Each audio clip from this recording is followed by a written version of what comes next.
السلام علیکم ورحمۃ اللہ وبرکاتہ۔ ان الحمد للہ نحمده ونستعینه ونستغفره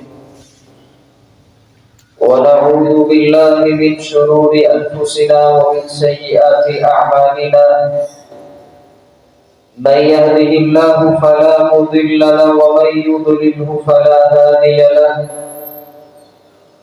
وأشهد أن لا إله إلا الله وحده لا شريك له، وأشهد أن محمدا عبده ورسوله۔ اللهم صل على محمد وعلى آل محمد كما صليت على إبراهيم وعلى آل إبراهيم إنك حميد مجيد۔ اللهم بارك على محمد وعلى آل محمد كما باركت على إبراهيم وعلى آل إبراهيم إنك حميد مجيد۔ يا أيها الناس اتقوا ربكم الذي خلقكم من نفس واحدة وخلق منها زوجها وبث منهما رجالا كثيرا ونساء، واتقوا الله الذي تساءلون به والأرحام إن الله كان عليكم رقيبا۔ يا أيها الذين آمنوا اتقوا الله حق تقاته ولا تموتن إلا وأنتم مسلمون۔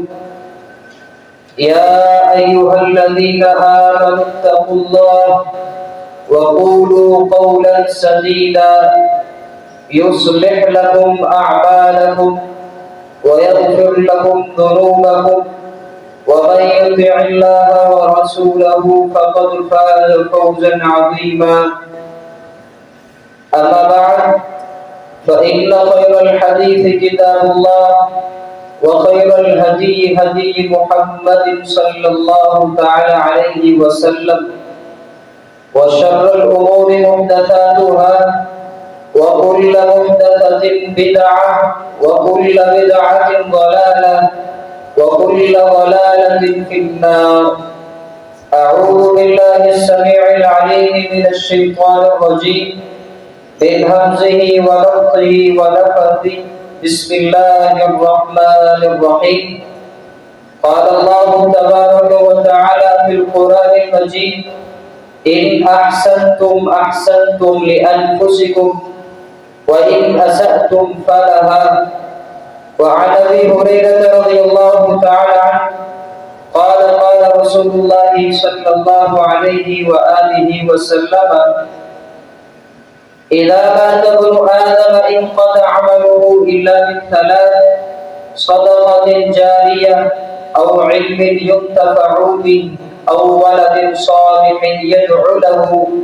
رواه مسلم، أو كما قال النبي عليه الصلاة والسلام۔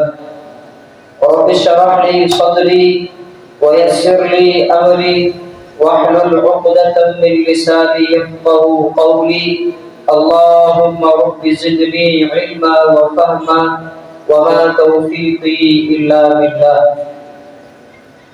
ہر قسم کی حمد و ثنا اللہ سبحانہ و تعالی کی بابرکت ذات کے لیے، انگن لا تعالیٰ بے حد و بے شمار دفعہ درود و سلام نبیوں کے امام، پاک بازوں کے پاک باز، شفیع المسلمین، رحمت للعالمین، سید المرسلین، خاتم النبیین، رؤوف الرحیم صلی اللہ علیہ وآلہ وسلم کی ذات مبارکہ پر قابل احترام نوجوان دوستوں اور بزرگوں، پردہ دار اسلامی روحانی ماؤں اور بہنوں، اللہ سبحانہ و تعالی نے مجھ پر اور آپ پر اپنا بڑا ہی فضل کیا ہے کہ اس خالق کائنات نے دین کی نعمت سے مالا مال فرمایا ہے۔ اللہ تعالیٰ ریاکاری سے محفوظ فرمائے اور ہمارے نیک اعمال اللہ قبول فرمائے، کبھی کوتاہی اللہ معاف فرمائے۔ حضرات، اللہ تعالیٰ نے دنیا کے اندر لوگوں کو بھیجا اور ان کی اصلاح کے لیے اللہ خالق کائنات نے انبیاء علیہ السلام کو مبعوث فرمایا۔ اللہ تعالیٰ نے قرآن مجید کے اندر صاف الفاظ میں مجھے اور آپ کو یہ بات سمجھا دی کہ ان احسنتم احسنتم لانفسکم، نماز پڑھنی ہے، حج، صدقہ، خیرات، جو بھی نیکی کا عمل کرنا ہے اپنے نفس کے لیے کرنا ہے۔ میں رب العالمین کو تمہارے اعمال کی ضرورت نہیں ہے۔ وَإِنْ أَسَأْتُمْ فَلَهَا، اگر تم برائی کرو گے، چوری کرو گے، ڈکیتیاں کرو گے، اللہ کی حدود کو پامال کرو گے، تو اللہ فرماتے ہیں وہ بھی مجھے کوئی نقصان نہیں، وہ بھی تمہارے اپنے نفس کا نقصان ہے، میرا رب العالمین کا کوئی نقصان ہے۔ جو کرنا ہے اپنے آپ کے لیے کرنا ہے، اللہ خالق کائنات کو کسی کی کوئی پرواہ نہیں۔ اللہ خالق کائنات مجھے اور آپ کو نیک اعمال کرنے کی توفیق عطا فرمائے۔ میں انشاءاللہ العزیز اللہ کی توفیق سے ایک حدیث پر گفتگو کروں گا۔ اللہ پہلے مجھے پھر آپ کو اس کے اوپر عمل کرنے کی توفیق عطا فرمائے۔ ہر انسان نے جو بھی اس دنیا کے اندر آیا ہے، ایک نہ ایک دن اللہ کے پاس واپس ضرور جانا ہے، اور یہ فیصلہ اٹل ہے، حقیقت ہے۔ اللہ تعالیٰ نے مشرکین مکہ کو اس کا بڑا ہی پیارا جواب دیا کہ ان لوگوں نے جب اعتراض کیا کہ مرنے کے بعد انسان کا جسم، ہڈیاں، مٹی، یہ سارا کچھ مکس ہو جائے گا تو اللہ تعالیٰ دوبارہ کیسے پیدا کرے گا؟ تو اللہ تعالیٰ نے نبی صلی اللہ علیہ وآلہ وسلم سے فرمایا، قل، اے نبی صلی اللہ علیہ وآلہ وسلم کہہ دیجئے، کونو، تم ہو جاؤ، حجارۃ، پتھر، یا تم لوہا بن جاؤ، میں تم کو دوبارہ پھر پیدا کرنے میں قادر ہوں۔ اللہ سبحانہ و تعالی دوبارہ پیدا کرنے میں قادر ہے۔ حضرت ابو ہریرہ رضی اللہ تعالیٰ کو نبی صلی اللہ علیہ وآلہ وسلم کا فرمان نقل کرتے ہیں کہ جناب محمد رسول اللہ صلی اللہ علیہ وآلہ وسلم نے فرمایا، اذا مات ابن آدم انقطع عمله الا من ثلاث، آدم علیہ السلام کا بیٹا یا بیٹی جب فوت ہوتی ہے تو اس کے اعمال جو ہیں انقطاع ختم ہو جاتے ہیں۔ وہ جو نامہ اعمال والا رجسٹرڈ ہے وہ اللہ خالق کائنات کے پاس جمع کروا دیا جاتا ہے۔ اب اس کاپی کے اوپر، رجسٹر کے اوپر نہ کوئی گناہ لکھا جائے گا، نہ کوئی نیکی لکھی جائے گی۔ اللہ کے نبی علیہ السلام فرماتے ہیں الا من ثلاث، تین کام ایسے ہیں جو لکھے جاتے ہیں، تین کام۔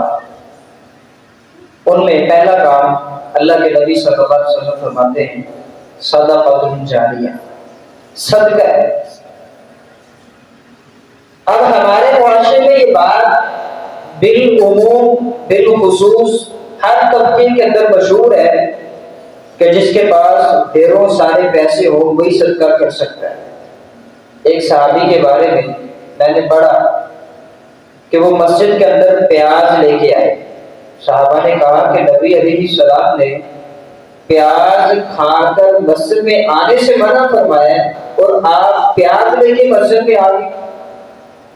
فرمایا کہ آج میرے پاس اللہ کے راستے میں صدقہ کرنے کے لیے کوئی چیز نہیں تھی سوائے ان پیازوں کے، تو لہٰذا میں پیاز اٹھا کے مسجد میں لے آیا، آج یہ پیاز اللہ کے راستے میں صدقہ کرنا ہے۔ آپ کے پاس پیسے نہیں تو کچھ نہیں، کوئی بات نہیں، اللہ کو پیسوں کی ضرورت ہے ہی نہیں۔ اللہ کے نبی صلی اللہ علیہ وآلہ وسلم فرماتے ہیں کہ راستے سے تکلیف دہ چیز کو ہٹا دینا بھی صدقہ ہے. آپ گزر رہے ہیں، پتھر پڑا ہے، کانٹے دار کوئی چیز پڑی ہے، اس کو اٹھا کے سائڈ پہ کر دیں. نبی مکرم جناب محمد رسول اللہ صلی اللہ علیہ وآلہ وسلم فرماتے ہیں یہ بھی صدقہ ہے. آپ کسی کو پانی کا ایک گھونٹ پلا دیتے ہیں، کھانے کا ایک لقمہ دے دیتے ہیں، صدقہ ہے. نبی علیہ السلام فرماتے ہیں مسلمان بھائی کی طرف مسکرا کے دیکھنا، اس کو مسکرا کے ملنا، یہ بھی صدقہ ہے. ایک صدقوں کو جمع کریں اپنے لیے، تاکہ ہمارے اس دنیا سے جانے کے بعد یہ چھوٹے چھوٹے اعمال ہمارے قبر کے اندر، حشر کے اندر ہمارے کام آ سکیں. اللہ کے نبی جناب محمد رسول اللہ صلی اللہ علیہ وآلہ وسلم کے اوپر کروڑاں رحمت نازل ہوں کہ اس نبی علیہ السلام نے مجھے اور آپ کو چھوٹے چھوٹے اعمال جو بہت بڑے ہیں، دیکھنے میں کرنے میں بڑے بڑے چھوٹے ہیں، اور اگر ان کا وزن کیا جائے تو نبی صلی اللہ علیہ وسلم فرماتے ہیں سبحان اللہ و بحمدہ سبحان اللہ العظیم. اس کو ایک ترازو میں رکھ دیا جائے تو نبی علیہ السلام فرماتے ہیں زبان کے اوپر یہ جملہ بڑا ہی ہلکا ہے، اگر ترازو کے اوپر رکھ دیا جائے تو اس کا بڑا وزن ہے. اللہ نیک اعمال کرنے کی مجھے اور آپ کو مزید توفیق عطا فرمائے. حضرت عمر بن خطاب رضی اللہ تعالیٰ عنہ فرماتے ہیں جن جن چیزوں کے اوپر سورج کی روشنی پڑتی ہے، جن جن چیزوں کے اوپر سورج کی روشنی پڑتی ہے، ان تمام چیزوں سے افضل مجھے اللہ اکبر کی تسبیح کرنا ہے، اللہ اکبر کہنا ہے. آج ہم اس دنیا کی لالچ میں پڑے ہوئے ہیں، مال دولت، ہر انسان لالچ میں ہے کہ ہمیں یہ دنیا کا مال جمع ہو جائے، مل جائے. تو حضرت عمر بن خطاب رضی اللہ تعالیٰ فرماتے ہیں کہ جن جن چیزوں کے اوپر سورج کی روشنی پڑتی ہے، ان تمام چیزوں سے افضل مجھے اللہ اکبر، اللہ کا نام لینا افضل ہے. اور نبی صلی اللہ علیہ وسلم فرماتے ہیں کل معروف صدقہ، ہر نیکی صدقہ ہے، ہر نیکی صدقہ ہے. آپ پیسے نہیں دے سکتے، پیسے نہیں ہیں، کوئی مسئلہ نہیں، کھانا نہیں کھلا سکتے، پانی نہیں پلا سکتے، کوئی مسئلہ ہی نہیں. ہم راستے سے تکلیف دہ چیز ہٹا سکتے ہیں، مسلمان بھائی سے مسکرا کے مل سکتے ہیں، ہم اللہ کی تسبیحات کر سکتے ہیں. نیک اعمال جو دیکھنے میں چھوٹے ہیں ان کو بھی ہم کر سکتے ہیں، تاکہ کل قیامت والے دن، جس دن باپ بیٹے کا نہیں ہوگا، بیٹا باپ کا نہیں، ماں بیٹی کی نہیں، بیٹی ماں کی نہیں، بھائی بھائی کا نہیں، اس وقت ہر انسان اپنے نفس کو پکارے گا، اپنے نفس کے اندر وہ اپنے نفس کو ملامت کرے گا، اللہم نفسی نفسی کا وہاں پہ اعلان ہوگا. اللہ تعالیٰ حشر کی سختیوں سے مجھے اور آپ کو محفوظ فرمائے. اللہ کا قیامت والے دن باعزت سرخرو فرمائے. اللہ تعالیٰ بغیر حساب کتاب کے محمد رسول اللہ صلی اللہ علیہ وآلہ وسلم کے ساتھ جنت الفردوس میں اعلیٰ مقام عطا فرمائے. حضرات، یہ بات کہ ہم نے انشاءاللہ العزیز آج سے اللہ کے راستے میں ضرور صدقہ کرنا ہے، چاہے اللہ کے راستے میں 1 روپیہ ہی کیوں نہ خرچ کریں، ہر روز کا 1 روپیہ. اما جی عائشہ طاہرہ طیبہ صدیقہ سلام اللہ علیہا فرماتی ہیں کہ نبی صلی اللہ علیہ وآلہ وسلم فرماتے ہیں اللہ کو وہ عمل بڑا ہی محبوب ہے جو تھوڑا کیا جائے لیکن مسلسل کیا جائے. آپ 1 روپیہ اللہ کے راستے میں خرچ کر لیں لیکن روز کریں، ہر روز کی بنیاد پہ اللہ کے راستے میں 1 روپیہ خرچ کریں. اور نبی صلی اللہ علیہ وسلم فرماتے ہیں ہر روز آسمان دنیا کے اوپر 2 فرشتے آتے ہیں، ایک دعا کرتا ہے اللہ جو تیرے راستے میں مال خرچ کرتا ہے اس کے مال میں اضافہ کرنا، اور دوسرا دعا کرتا تھا جو تیرے راستے میں مال خرچ نہیں کرتا اس کے مال کو تباہ و برباد کرنا۔ ہم نے اللہ کی توفیق سے اللہ کے راستے میں ہر روز کی بنیاد پہ 1 2 3 4 5 جتنے پیسے اللہ تعالیٰ آپ کو توفیق دیتا ہے اتنے روپے اللہ کے راستے میں خرچ کر کے فرشتوں کی دعاؤں کے اندر شامل ہو۔ اللہ تعالیٰ مجھے اور آپ کو فرشتوں کی دعا میں شامل ہونے کی توفیق عطا فرمائے۔ دوسرا عمل نبی صلی اللہ علیہ وآلہ وسلم فرماتے ہیں اور علم ينتفع به، ایسا علم کہ جس سے لوگ فائدہ اٹھائیں۔ مثال کے طور پر آپ میں سے کوئی بندہ کسی بچے کو قرآن پڑھنا سکھا دیتا ہے یا کسی کو کوئی تسبیح بتا دیتا ہے کہ بیٹا سبحان اللہ اس کی تسبیح کیا کرو، اس کی تسبیح کرنے کا فائدہ کیا ہے۔ امام مسلم رحمۃ اللہ علیہ تعالی اپنی صحیح مسلم کے اندر نبی صلی اللہ علیہ وآلہ وسلم کا فرمان نقل کرتے ہیں کہ جو بندہ دن کے اندر 100 دفعہ سبحان اللہ کہتا ہے اللہ تعالیٰ اس کے نامہ اعمال میں 1000 نیکی لکھ دیتا ہے۔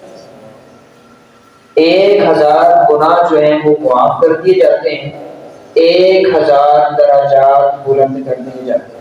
اگر ہم سبحان اللہ اس کی تسبیح ہر روز کی بنیاد پر کریں تو میکسیمم 2 سے 3 منٹ لگتے ہیں، بڑے ہی پیار سے احسن انداز سے سبحان اللہ سبحان اللہ۔ اب اللہ تو پاک ہے، میں اللہ تو پاک ہے، میں تیرا مجرم ہوں۔ جب انسان نماز پڑھنے کے بعد نیک اعمال کرنے کے بعد پھر کہے کہ اللہ تو پاک ہے میرے اندر کمیاں ہیں، یقیناً اللہ خالق کائنات بڑا ہی انسان سے راضی ہوگا، اور اللہ تعالیٰ سے ہم کو دعا کیا کرے کہ اللہ تعالیٰ ہم سب سے راضی ہو جائے۔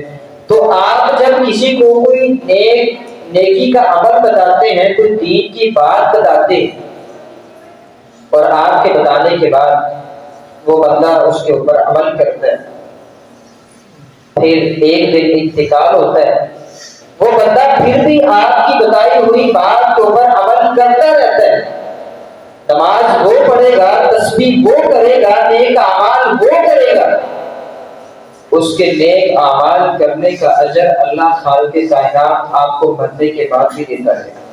نبی صلی اللہ علیہ وآلہ وسلم فرماتے ہیں من دل علی خیر، جس نے کسی کی نیکی کے اوپر اس کو رغبت دلائی اس کو بھی اس کے برابر کا اجر ملے گا۔ آپ کسی ایک بندے کو، اپنے دوست کو، پارٹنر کو نماز کی طرف لے کے آتے، اس کو قرآن پڑھنے کی ترغیب دلاتے، اس کو نیک اعمال کرنے کی رغبت دلاتے ہیں، جب تک وہ نماز پڑھتا رہے گا، قرآن پڑھتا رہے گا، اللہ کا ذکر اذکار کرتا رہے گا، اس کے برابر کا اجر آپ کو بھی اللہ تعالیٰ دیتا ہے۔ تو آج ہی سے کوشش کریں، ہم نے اللہ کے راستے میں صدقہ بھی دینا ہے اور لوگوں کی ہم نے رہنمائی بھی کرنی ہے، کیونکہ اللہ تعالیٰ قرآن میں فرماتا ہے کنتم خیر امۃ اخرجت للناس تأمرون بالمعروف، تم بہترین امت ہو، بہترین امت ہو، تم لوگوں کو نیکی کی دعوت دیتے ہو اور برائی سے روکتے ہو۔ یہ ایک مخصوص امام صاحب یا خطیب صاحب کا کام نہیں ہے لوگوں کو تبلیغ کرنا، یہ امت کے ہر فرد کے اوپر فرض ہے کہ وہ اپنے ساتھ جڑے ہوئے لوگوں کی رہنمائی کرے، ان کو دین کی طرف آنے کی رغبت دلائے۔ جب تک آپ اس کو سمجھانے کے بعد، بتانے کے بعد، ناراض ہونے کے بعد، پیار سے سمجھانے کے بعد وہ بندہ آپ کی بات کو ماننے کے لیے تیار ہی نہیں ہے تو ایسے لوگوں سے کنارہ کشی کیجیے، کیونکہ قرآن میں اللہ تعالیٰ نے 2 مقام کے اوپر ایسے لوگوں کا تذکرہ کیا ہے۔ یا ویلتی لیتنی لم اتخذ فلانا خلیلا، 19واں سپارہ ہے، سورہ فرقان ہے۔ اللہ فرماتے ہیں کہ کل قیامت والے دن چیخ چیخ کے لوگ کہیں گے کہ میں اس بندے کو اپنا دوست نہ بناتا، کاش کا دوست نہ بناتا۔ دوستی کرنی ہے دین کے معیار پہ، دین دیکھنا ہے، قرآن نبی صلی اللہ علیہ وآلہ وسلم کا فرمان دیکھنا ہے۔ جو بندہ اس طرف آتا ہے آنے دیں، جو نہیں آتا اس کو دعوت دیں، کھلا کر پلا کر پیار سے محبت سے ناراض ہو کے سختی کے ساتھ ہر طرح اس کو دین کی دعوت دیں۔ اگر وہ بندہ پھر بھی آپ کی دعوت پر نیکی کی طرف نہیں آتا، اس بندے کو چھوڑ دیجیے، کیونکہ یہ بندہ کل قیامت والے دن آپ کے لیے وبال بن سکتا ہے۔ دوسرا، اللہ تعالیٰ سورۃ زخرف کے اندر فرماتا ہے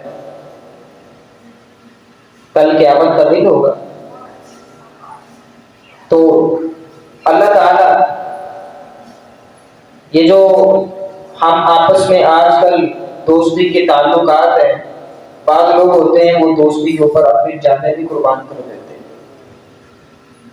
جیسا کہ حضرت ابوبکر صدیق رضی اللہ تعالیٰ عنہ نے محمد رسول اللہ صلی اللہ علیہ وآلہ وسلم کے ساتھ دوستی لگائی۔ اس کے بعد آج جیسی وہ کوئی جوڑی پیدا ہی نہیں ہوئی، اس کے باوجود لوگ جب کسی کے ساتھ دوستی لگاتے ہیں تو انتہا کی محبت کرتے ہیں۔ تو اللہ تعالیٰ فرماتا ہے کہ کل قیامت والے یہ جو گہرے دوست ہیں آپس میں یہ بھی ایک دوسرے کے دشمن بن جائیں گے، الا المتقین، سوائے نیک لوگوں کے۔ نیک لوگ جو ہوں گے ان کی دوستیاں رائگاں بھی جائیں گی۔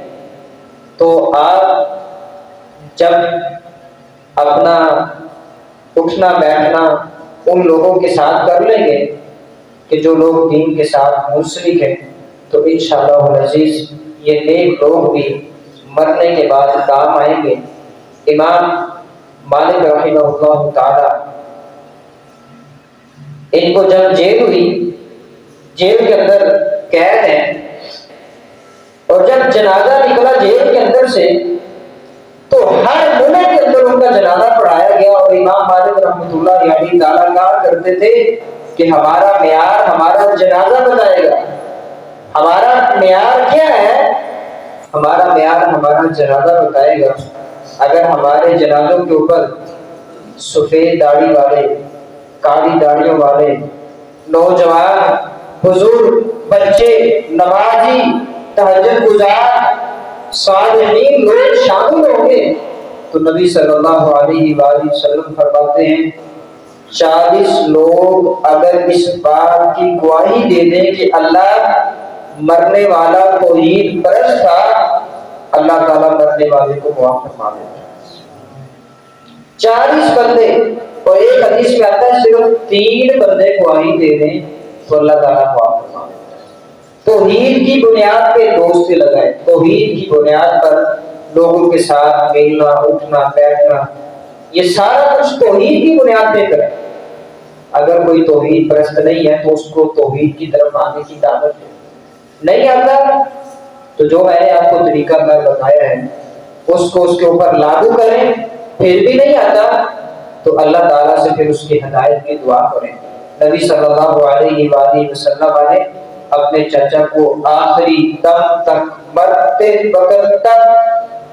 وقت تک حضرت رسول اللہ صلی اللہ علیہ وسلم نے فرمایا تھا کہ چچا جی میرے کان میں کلمہ پڑھ دیں، میں کل قیامت والے دن آپ کی سفارش کر دوں گا۔ لیکن آپ نے جب انتہا کی محبت کی تو اللہ تعالیٰ نے قرآن نازل کر دیا اِنَّكَ لَا تَهْدِي مَنْ أَحْبَبْتَ وَلَٰكِنَّ اللَّهَ يَهْدِي مَن يَشَاءُ۔ اے نبی صلی اللہ علیہ وآلہ وسلم، آپ جس کے ساتھ محبت کرتے ہیں اگر آپ ان کو ہدایت دینا چاہیں تو نہیں دے سکتے۔ ہدایت دینا صرف محمد رسول اللہ صلی اللہ علیہ وسلم، اللہ تعالیٰ کے ہاتھ میں، ہدایت دینا صرف اللہ کے ہاتھ میں ہے۔ محمد رسول اللہ صلی اللہ علیہ وسلم، آپ کسی کو جس کے ساتھ محبت کرتے ہیں، پیار کرتے ہیں، آپ ہدایت نہیں دے سکتے۔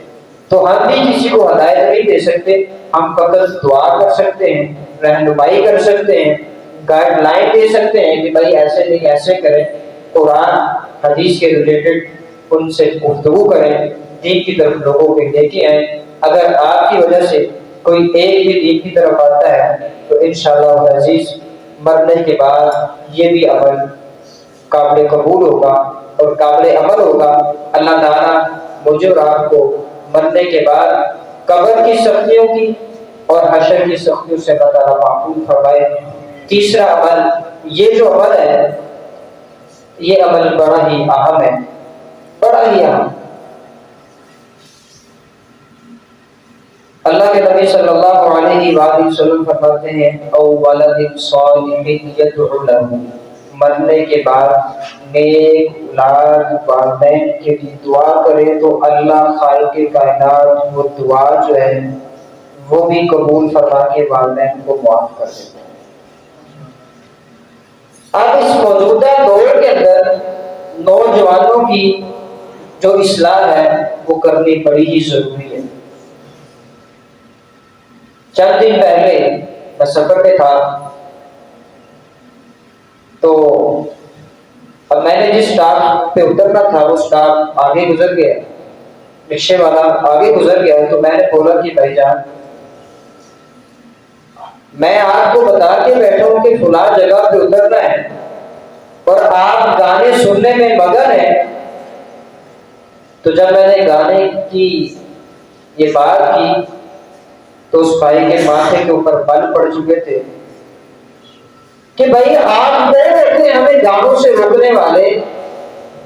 بھائی آپ اللہ ماشاءاللہ کسی کے اندر یہ جرت ہوگی، نہیں تو کسی کے اندر جرت نہیں ہے، کسی بس کے اندر گانے لگے ان کے کوئی بند کروا رہے ہیں، آپ تلاوت لگاتے ہیں تو ہر بندے کے اندر طاقت ہوگی آپ سے تلاوت بند کروائے گا، وہ کہے گا بھائی جان قرآن کی گستاخی ہو رہی ہے، آپ قرآن کی تلاوت کو بند کر لیں۔ اگر آپ نے سننا ہے قرآن سننا ہے تو اس کی آواز مدن کر لیں، کانوں کے اندر ہیڈ فری لگا لیں۔ یار کبھی وہ لوگوں نے گانے سنتے وقت یہ کبھی اس چیز کا مظاہرہ نہیں کیا کہ اگر ہم نے گانے سننے ہیں تو ہم آواز کو اپنی ذات تک محدود رکھیں۔ پورا محلہ گانے سن رہا ہوتا ہے۔ اللہ تعالیٰ میری نوجوان سوسائٹی کو دین پڑھنے کی، سمجھنے کی، پرکھنے کی، پھر اس پر عمل کرنے کی توفیق عطا فرمائے۔ اللہ کے نبی صلی اللہ علیہ وسلم فرماتے ہیں او ولد صالح یدعو له، نیک اولاد جب ماں باپ کے مر جانے کے بعد دعا کرتی ہے، اللہ خالق کائنات ان کا دعا کرنا، ان کے نیک اعمال، یہ ساری کی ساری چیزوں کو اللہ قبول فرما کے مرنے والے والدین کو معاف فرما دیتا ہے۔ اب مثال سنیے،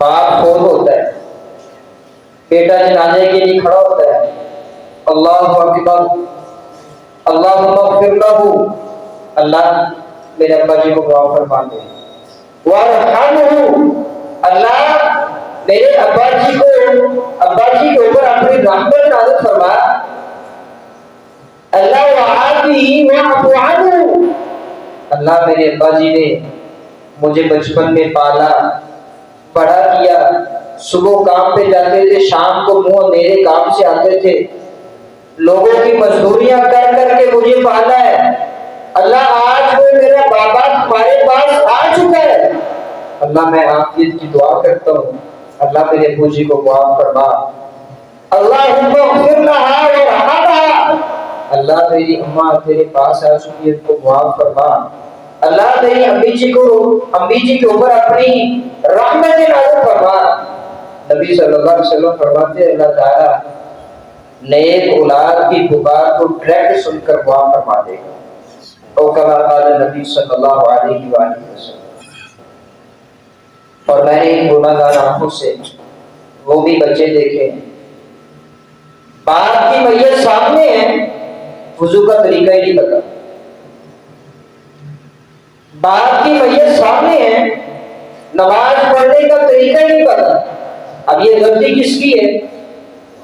یہاں پہ کچھ نہ کچھ قصور والدین کا بھی ہے، اولاد کا تو ہے ہی کہ اللہ نے عقل دی، سمجھ دی، شعور دیا، فہم و فراست دی، اس کے باوجود دین سے دوری، والدین کا بھی قصور ہے، اولاد کا بھی قصور ہے۔ تو اگر آپ چاہتے ہیں کہ آپ کے مرنے کے بعد آپ کی اولاد آپ کا جنازہ پڑھائے، اور میں ایک بات اکثر کہا کرتا ہوں، ایک طرف وقت کا ولی ہو اور ایک طرف وہ سادہ سا بندہ جو جس کا باپ ہو ہوا ہے، ایک ولی اور ایک وہ سادہ سا بندہ جس کا باپ ہو ہوا ہے، ولی کے اور اس بیٹے کے جنازے پڑھانے میں زمین آسمان کا فرق ہے۔ بیٹے کے دل سے دعا نکلنی ہے، بیٹے کے دل سے دعا نکلے گی، اللہم اغفر لہ وارحمہ وعافہ واعف عنہ واکرم نزلہ، دعائیں کرتا کرتا کرتا کرتا بیٹا اس مقام پہ پہنچے گا۔ اللہم اغفر لہ، اللہ میرے ابو جی کو معاف کر دے، وادخلہ جنت الفردوس، اب یہاں پہ آ کے بیٹے کی بس ہو جائے گی، وہ اس جملے کو بار بار پڑھے گا، وادخلہ جنت الفردوس، اللہ میرے ابو جی کو جنت الفردوس میں عطا فرمائے۔ ان دعاؤں کو اگر لینا ہے، یہ 50-60 سال کی زندگی، اس کے بعد اینڈ بندہ ختم، مال دولت عزیز و اقربا رشتہ دار ہر چیز اس دنیا کے اندر رہ جائے گی، آخر میں آپ کے نیک اعمال جائیں گے۔ مرنے کے بعد آپ سب ماشاءاللہ عاقل ہیں، شعور والے ہیں، اور مجھ سے زیادہ علم رکھنے والے ہیں کہ جب فوتگی ہوتی ہے اکثر لوگ جلدی کرتے ہیں کہ بھائی ٹھیک ہے، کیوں جلدی کیوں؟ اپنے دنیا کے معاملات دیکھنے، وہ اپنے کاروبار چھوڑ کر آئے ہوئے ہیں، اور انسان کی اوقات اسی موقع پر آ کے ختم ہو جاتی ہے کہ انسان کے چاہنے والے رشتہ دار، دوست احباب، عزیز و اقربا، بہن بھائی جلدی میں ہوتے ہیں، اور قبر کے اندر جب دفن کر دیا جاتا ہے، نبی صلی اللہ علیہ وآلہ وسلم فرماتے ہیں جب بندہ فوت ہوتا ہے اس کے اوپر قیامت طاری ہو جاتی ہے۔ اللہ کی عزت کی قسم ہے، انسان کو انسان کے ساتھ جتنی محبت مرضی ہو، قبر میں دفن کرنے کے بعد مرنے والے کے اوپر جو قیامت گزر رہی ہوتی ہے وہ باہر والا کبھی بھی فیل نہیں کر سکتا۔ اور اللہ کے نبی صلی اللہ علیہ وسلم فرماتے ہیں جب میت کو قبر کے اندر دفن کیا جاتا ہے، قبر اس کو اس طرح جھنجھوڑتی ہے کہ ادھر کی پسلی ادھر اور ادھر والی پسلی جو ہے وہ ادھر آ جاتی ہے۔ اب اس بات کو اگر ہم رات کو سوتے ہوئے محسوس کریں، سمجھنے کی کوشش کریں، ہمارے سر میں درد ہو، ہم سے وہ برداشت نہیں ہوتا۔ جب قبر ہمیں دبائے گی، ادھر کی پسلیاں ادھر اور ادھر کی ادھر آ جائے گی، اس وقت ہمارے اوپر کیا گزرے گی؟ بہن بھائی ماں باپ اپنے گھر میں، عزیز و اقربا دوست احباب بیوی بچے ہر کچھ گھر کے اندر، قبر میں میں نے اور آپ نے اپنا امتحان خود دینا ہے، اپنی جنگ میں نے اور آپ نے خود لڑنی ہے۔ تو لہذا اس جنگ کی، اس امتحان کی تیاری ابھی کیجیے۔ صدقہ لوگوں کو دین کی دعوت دیں، اور نیک اولاد کی تربیت کریں۔ اور میں یہ کبھی بھی کسی کو دعوت نہیں دیتا کہ آپ اپنے بیٹے کو ڈاکٹر انجینئر پروفیسر نہ بنائیں، بھائی بنائیں، ڈاکٹر بنائیں، پروفیسر بنائیں، انجینئر بنائیں، پائلٹ بنائیں، جو بنانا ہے بنائیں، لیکن دین کی تعلیم بھی دیں، دین کی تعلیم بھی دیں۔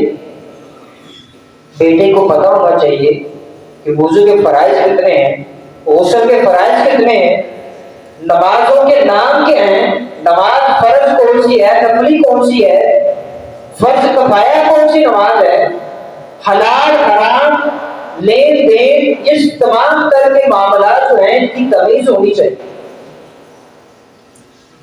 ایک بندہ وہ ڈاکٹر بھی ہو اور اس کو اللہ تعالیٰ نے قرآن مجید کا علم بھی دیا ہو، پائلٹ بھی ہو، اس کو اللہ تعالیٰ نے قرآن کا علم بھی دیا ہو، انجینئر بھی ہو، اس کو اللہ نے قرآن کا علم بھی دیا ہو، تو میں دیکھتا ہوں پھر پائلٹ جب اپنا کام کرتا ہے تو اس کام کے اندر ناانصافی کیسے کرتا ہے؟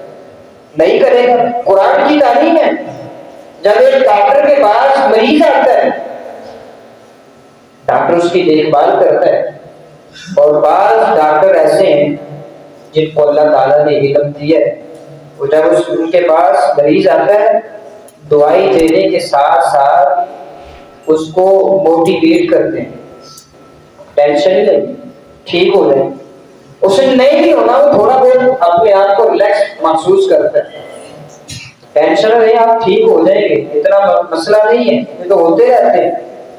تو جب ہمارے نوجوان سوسائٹی کے پاس دنیا کی تعلیم کے ساتھ ساتھ دین کی تعلیم ہوگی تو انشاءاللہ العزیز آپ کے مرنے کے بعد آپ کی یہ اولاد آپ کی یہ صدقہ جاریہ ضرور بنے گی۔ تو آپ اپنے بچوں کو، بہنوں کو، بھائیوں کو، بیٹوں کو، بیٹیوں کو دین کی تعلیم سے ضرور سرفراز کروائیں۔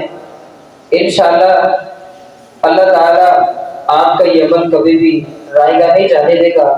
یہ بات الگ ہے کہ جب انسان دین سکھاتا ہے یا سیکھتا ہے مشکلات بڑی آتی ہیں، بڑی مشکلات آتی ہیں۔ امام مالک رحمۃ اللہ علیہ تعالیٰ کو قید کر دیا کہ اتنے بڑے امام بخاری رحمہ اللہ تعالیٰ کو جب کہا گیا، حاکم وقت نے کہا کہ میرے گھر میں آ کے میرے بچے کو پڑھانا ہے، امام بخاری علیہ السلام نے فرمایا کہ اگر مزدور کا بچہ میرے پاس آ کے پڑھتا تو حاکم وقت کا بچہ بھی میرے پاس آ کے پڑھے گا، ان دونوں بچوں کے اندر فرق کیوں ہے؟ تو حاکم وقت نے امام بخاری علیہ الرحمہ کو ملک سے چلا وطن کر دیا۔ اگر امام بخاری رحمۃ اللہ علیہ تعالیٰ اتنے بڑے امام، ان کو ملک سے نکالا جا سکتا ہے، اور میرے سامنے آپ کے سامنے پریشانیاں آ سکتی ہیں، مشکلات آ سکتی ہیں۔ یہ تو امام بخاری تھے، نہ امام اعظم جو نبیوں کے امام ہیں، نبیوں کے امام جناب محمد رسول اللہ صلی اللہ علیہ وسلم۔ آپ مکہ کے اندر ہیں، مکہ والوں کی بدسلوکیوں کی وجہ سے آپ کو ہجرت کر کے مدینہ آنا پڑا، مکہ چھوڑنا پڑا، پھر مدینہ سے مکہ آنا پڑا، پھر اللہ تعالیٰ نے مکہ فتح کروایا، اور اللہ تعالیٰ نے وہ خوش نصیبی اہل ایمان صحابہ اکرام رضوان اللہ علیہ اجمعین کو بخشی۔ اس کے بعد پھر نبی صلی اللہ علیہ وسلم مدینہ منورہ کے اندر تشریف لائے۔ تو جب نبی علیہ الصلوۃ والسلام ان کو ہجرت کرنی پڑ سکتی ہے دین کے معاملات کی وجہ سے، تو حضرات مجھے اور آپ کو بھی مشکلات آئیں، کبھی کھانا مل گیا، کبھی نہ ملا، کبھی روکھا سوکھا، کبھی کسی طرح، کبھی کچھ کبھی کچھ۔ تو یہ سارے معاملات جو ہیں ہم نے اللہ کی توفیق سے برداشت کر کے لوگوں تک دین کی تعلیم پہنچائی۔ نبی صلی اللہ علیہ وسلم فرماتے سے بخاری کی روایت ہے، خیرکم من تعلم القرآن وعلمہ، تم میں سے بہتر ہوا جو قرآن خود بھی سیکھتا ہے اور دوسروں کو بھی سکھاتا ہے۔ بھائی آپ کو اگر اللہ نے قرآن کا علم دیا ہے، آپ قرآن کے کسی حکم کو جانتے ہیں، تو اس قرآن کے حکم کو اپنے ساتھی تک منتقل لازمی کریں، اس کو بتائیں کہ بھائی قرآن یہ کہتا ہے۔ عمل کرنا نہ کرنا اس کے بعد کا فعل ہے۔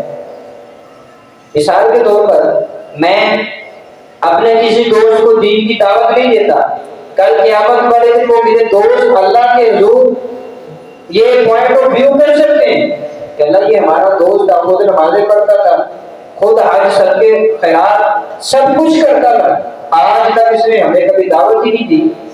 تو بتائیے وہاں پہ اللہ کے حضور ہم جواب دینے کے قابل ہی نہیں رہیں گے۔ تو جب ہم اپنے ساتھ منسلک لوگوں کو کالج، یونیورسٹی، اسکول، مدارس، جو کوئی بھی کام ہے، اسٹوڈنٹ ہیں، کام کرتے ہیں، آنا جانا، آج کل ہر بندہ مصروف ہے، بھائی آپ کسی کو مل کے دعوت نہیں دے سکتے۔ سوشل میڈیا کا دور ہے، فیس بک، واٹس ایپ، یوٹیوب، میسنجر، اتنے ایپس ہیں کہ آپ دنیا کے ہر بندے تک، دنیا کے کونے کونے تک دین پھیلا سکتے ہیں۔ اگر آپ کے کہنے پہ، آپ کے ایک میسج سے دنیا کائنات میں سے کوئی ایک بندہ بھی قرآن کو پڑھ لیتا ہے، نبی صلی اللہ علیہ وسلم کے فرامین کے اوپر عمل کر لیتا ہے، اس کے بعد آپ کو اس پر رابطہ ختم، تو پیارے بھائیوں، عزیزوں، اگر رابطہ ختم ہو بھی گیا تو جو میں نے شروع کے اندر آپ کو حدیث بتائی کہ من دل علی خیر، جو کسی کی نیکی، جو کسی کو نیکی کی طرف رغبت دلاتا ہے، نبی علیہ السلام فرماتے ہیں اس کو بھی اس کے برابر کا جنت۔ تو آج اسے کوشش کریں کہ ہم نے اللہ کی توفیق سے دوستوں کو، اہل و عیال کو، عزیز و اقربا کو، بہنوں کو، بھائیوں کو، بیٹوں کو، بیٹیوں کو، جس تک ہم پہنچ سکتے ہیں ہم نے پہنچ کے دین کی دعوت دینی ہے۔ یا ایھا الذین آمنوا قوا انفسکم واہلیکم نارا، اے ایمان والو، اے ایمان والو، اپنے آپ کو، اپنے اہل و عیال کو جہنم کی آگ سے بچاؤ۔ کیسے بچانا ہے؟ کیا کرنا ہے؟ ہر بندہ سمجھتا ہے، ہر بندہ سمجھتا ہے۔ آپ کسی کو دعوت دیتے ہیں، آپ کی بات کو نہیں مانتا، وضو کریں، مصلی بچھائیں، اللہ کے حضور 2 نفل پڑھیں، ہاتھ اٹھائیں کہ اللہ میرا فلاں دوست، فلاں بھائی، فلاں بہن، میرا فلاں عزیز، اللہ نے اس کو دعوت دی ہے، وہ مانے گا، اللہ کو اس کو ہدایت نصیب کرے۔ اللہ بھی آپ کی اس عمل کو دیکھ کر کتنا مسکرائے گا کہ میرے بندے نے پہلے اس کو دعوت دی ہے، اسے دعوت قبول کرنے سے انکار کر دی ہے، اب میرا بندہ 2 نفل پڑھ کے خصوصاً اس کے لیے ہاتھ اٹھا رہا ہے کہ اللہ فلاں بندے کو ہدایت دے دے۔ جناب محمد رسول اللہ صلی اللہ علیہ وآلہ وسلم فرماتے کہ جو بندہ کسی مومن کے لیے اس کی غیر موجودگی میں دعا کرتا ہے تو فرشتے کہتے ہیں اللہ پہلے اس کو عطا فرما۔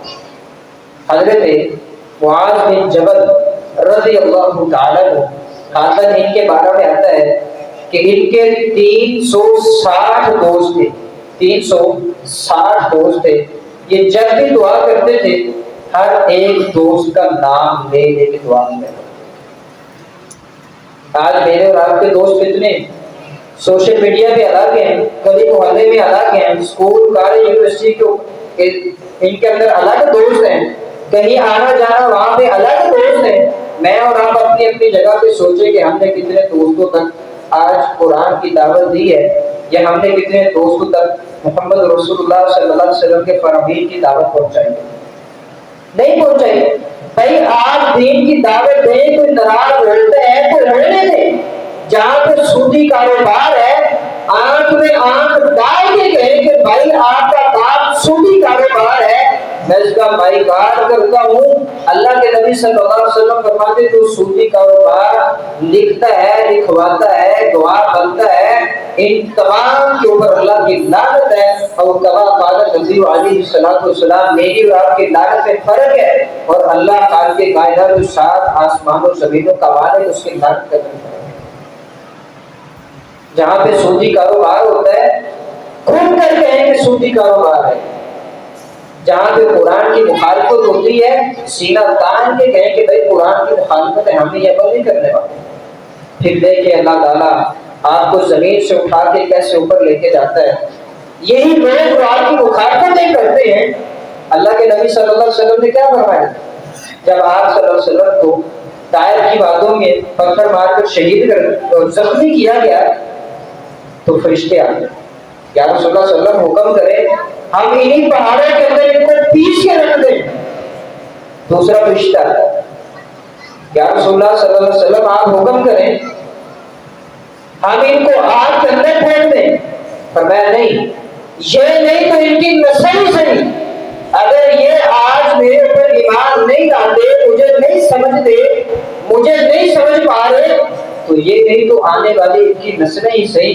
آپ دیکھتے ہیں کہ کتنے صحابہ ایسے ہیں کہ انہوں نے اپنے والدین کو چھوڑ دیا ہے صرف دین کی بنیاد پر۔ ایک صحابی صحابہ رسول صلی اللہ علیہ وسلم کے بارے میں آتا ہے کہ انہوں نے جب کلمہ پڑھا تو ان کی ماں نے بولا کہ بیٹا کلمہ چھوڑ دو. فرمایا بھائی یہ کلمہ نہیں چھوڑنا. ماں نے کھانا کھانا چھوڑ دیا. بیٹا کلمہ چھوڑے گا تو کھانا کھاؤں گی. ابا جی کھانا کھا لیں. ماں نے دودھ کے اندر بیٹھنا شروع کر دیا. اب ماں بھوکی بھی ہے, پیاسی بھی ہے, اور دودھ کے اندر بیٹھی ہے. کلمہ چھوڑو گے تو میں کھانا بھی کھا لوں گی, اندر بھی آ جاؤں. بیٹا کہتا اماں جی آپ جیسی 100 مائیں میں محمد رسول اللہ کی قربان کرنے کے لیے تیار ہوں. ایسا ایمان چاہیے. پھر جب صحابہ رسول نے یہ فرمایا کہ اماں جی قربان ہے آپ, قربان کر دو, واللہ العظیم اس صحابی کے جسم کے کپڑے اتار دیے. یہ جسم کے کپڑے بھی ہمارے ہیں, مال دولت ہر چیز چھینی مائیں نے, اور اپنا صدر چھپا کے محمد رسول اللہ کے پاس گئے. کہا یا رسول اللہ آج میں دین کی سر بلندی کے لیے تن کے جو کپڑے ہیں وہ بھی قربان کر کے آ گیا ہوں. اللہ تعالیٰ نے قرآن کے اندر صحابہ کرام رضوان اللہ علیہ مجمعین کا مقام کیا رکھا. اللہ تعالیٰ فرماتے ہیں رضی اللہ عنہ ورضوا عنہ, میں ان سے راضی ہوں, یہ مجھ سے راضی ہیں.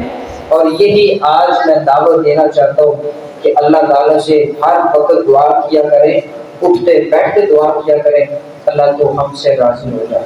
جس دن اللہ ہم سے راضی ہو گیا یہ ٹینشنیں پریشانیاں زندگی کے الجھے ہوئے معاملات یہ سارے کے سارے اللہ تعالیٰ نے کل کہہ کے ختم کر دیا. اللہ تعالیٰ ہر انسان کے اوپر اپنی کروڑہ رحمت نازل فرمائے. جو پریشان ہے اللہ تعالیٰ کی پریشانی کو دور فرمائے. تنگ دست لوگوں کی اللہ تعالیٰ تنگیاں دور فرمائے. مجبور مقروض لوگوں کے لیے اللہ تعالیٰ آسانیاں پیدا فرمائے. تو اللہ خالق کائنات سے دعا مانگا کرے کہ اللہ تعالیٰ ہماری اولاد کو نیک بنا دے, صالح بنا دے, حافظ پیدا کرے اپنی نسلوں کے اندر, دین کے دائی پیدا کرے نسلوں کے اندر. اور اگر اللہ تعالیٰ ہر بے اولاد کو صالح اولاد کا, کوئی بے اولاد ہے اس کے پاس اولاد نہیں, پہلے اپنے عزیز و اقربا میں سے کوئی ایسا بچہ دیکھیں جو دین کی تعلیم حاصل کر رہا ہے, اس کو اپنا بچہ سمجھ کے اس کو پڑھائیں لکھائیں, اس کے اخراجات اٹھائیں. انشاءاللہ العزیز وہ بھی بچہ آپ کے لیے صدقہ جاریہ بننے کا سبب بنے گا. تو میں اپنی بات کو دوبارہ ریپیٹ کر کے اپنی بات کو ختم کرتا ہوں. آج اللہ کی توفیق سے ہم نے جو جمعے کے اندر بات کی کہ مرنے کے بعد بہن بھائی باپ اولاد ماں بیٹا بیٹی کوئی بھی کام نہیں آئے گا. یہ ذہن سے چیز نکال دیں. کام کیا ہے؟ وہی تین اعمال جو محمد رسول اللہ صلی اللہ علیہ وآلہ وسلم نے اپنی زبان سے نکال دی. قیامت آ سکتی ہے, نبی صلی اللہ علیہ وسلم کی زبان سے نکلے ہوئے جملے جھوٹ نہیں ہو سکتے. آپ نے فرمایا صدقہ الجاریہ صدقہ ہے, صدقے کی روٹین بنائیں, ہر روز صدقہ کرنا ہے. زیادہ پیسے نہیں, صرف 1 روپیہ اللہ کے راستے میں صدقہ کر دیں. وہ 1 روپیہ بھی نہیں, کسی کو پانی پلا دیں, کھانا کھلا دیں, راستے سے تکلیف دہ چیز کو ہٹا دیں, مسلمان بھائی کو مسکرا کے مل لیں, اللہ کی تعریفات تسبیحات کر لیں. کل معروف صدقہ, ہر نیکی صدقہ ہے. صدقے کی روٹین بنائیں. اس کے بعد نبی صلی اللہ علیہ وسلم فرماتے ہیں اور علم ينتفع به, ایسا علم جس سے لوگ فائدہ اٹھائیں. آپ کے پاس قرآن کا علم ہے, قرآن کا علم لوگوں تک پہنچائیں. آپ کے پاس حدیث کا علم ہے, لوگوں تک حدیث کا علم پہنچائیں. آپ کے پاس صحابہ کی سیرت کا علم ہے, لوگوں تک پہنچائیں. اگر علم نہیں ہے تو علم کو سیکھیں, علم کو سیکھیں. قرآن سیکھیں. خیرکم من تعلم القرآن وعلمہ، تم میں سے بہتر ہوا جو قرآن سیکھتا ہے دوسروں کو سکھاتا ہے. آگے نبی صلی اللہ علیہ وسلم فرماتے ہیں کہ نیک اولاد جب ماں باپ کے مر جانے کے بعد ان کے لیے دعا کرے وہ بھی کام آتی ہے. تو اللہ خالق کائنات سے دعا ہے جو میں نے بیان کیا اللہ تعالیٰ پہلے مجھے پھر آپ اس کے اوپر عمل کرنے کی توفیق عطا فرمائے. جو کمی کوتاہی رہے گی اللہ تعالیٰ وہ معاف فرمائے. جو اچھے کلمات بولے جو کچھ بھی بولا یہ اللہ تعالیٰ کی طرف سے تھا، اس میں میرا کوئی کمال نہیں، اللہ تعالیٰ کی خاصیت ہے. اللہ تعالیٰ مجھے اور آپ کو دین پڑھنے کی، پڑھانے کی، پرکھنے کی، سمجھنے کی، سمجھانے کی توفیق عطا فرمائے. اللہ تعالیٰ خاتمہ بھی خیر فرمائے. وآخر دعوانا ان الحمد للہ رب العالمین.